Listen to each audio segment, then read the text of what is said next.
আমাদের সেই বাজে লোকগুলোই প্রয়োজন, যারা বিপদে মানুষের পাশে দাঁড়ায়।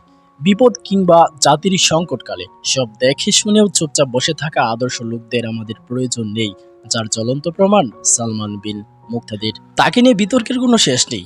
প্লেবয়, বদমেজাজি, দেমাকি আরো কত কি তকমা দিয়ে তাকে ডাকা হয়, অথচ চলমান কোটা আন্দোলনে তার একনিষ্ঠ ভূমিকা রয়েছে, যেখানে আমাদের আদর্শবান আইডলরা সব দেখে শুনেও আজ তারা লাশের ভূমিকা পালন করছে, যাদের নিয়ে আমরা রীতিমতো তর্ক বিতর্ক করতে করতে দাঙ্গায় জড়িয়ে যেতাম। আজ দেখুন তাদের আসল রূপ। আমরা যে তাদেরকে নিয়ে এত বিতর্কে জড়াতাম, তা ছিল কেবল নিছক আবেগী, মামুলি তথা খেয়ালি কর্মকাণ্ড। যারা আপনার আমার সংকটকালে মুখ ফিরিয়ে এনে তাদের আমরা আমাদের আইডল ভাবা যায়, ধিক্কার জানাতে হয় আমাদের রুচিশীলতাকে। বিপদে মিলে বন্ধুর পরিচয়। হয়তো বেগতিক অবস্থা একসময় স্বাভাবিক হয়ে যাবে, কালো আকাশে আবার দেখা দিবে নীল আভার ছাপ, বৃষ্টিময় কাদাটে দিন পেরিয়ে আবারও সূর্য উঠবে পূব আকাশে, কিন্তু কাপুরুষের ভূমিকা পালন করে জাতিকে অবহেলা করার মানসিকতা চিরদিন ঘৃণিত রয়ে যাবে।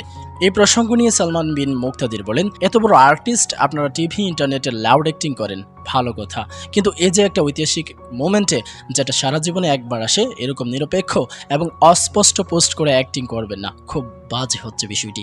ভিডিও শেষে একটি কথা বলতে হয়, কেবল মানবতা না, বাস্তবতারও জয় হোক বিভিন্ন প্রেক্ষাপটে।